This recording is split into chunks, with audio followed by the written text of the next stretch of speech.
Aquests dies se celebra a Rimini, Itàlia, la Copa del Món de Gelateria, en què es premia la innovació i qualitat de la feina dels gelaters d'arreu. Un gelater artesà de Malgrat de Mar hi participa.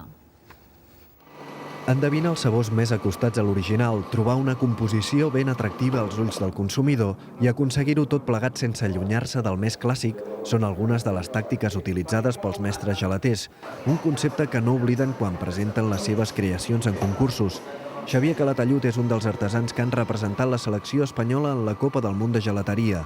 El seu obrador de Malgrat de Mar és el laboratori on crea el producte que, en primera instància, ha de convèncer el jurat d'un certamen i que, en definitiva, caldrà comercialitzar, destacant-ne tots els atributs. Aquest tipus de gelat és un gelat que està fet amb productes naturals, està fet amb llet, amb sucre, amb ous, amb fruites naturals, i el seu procés, com heu pogut veure, és totalment artesà.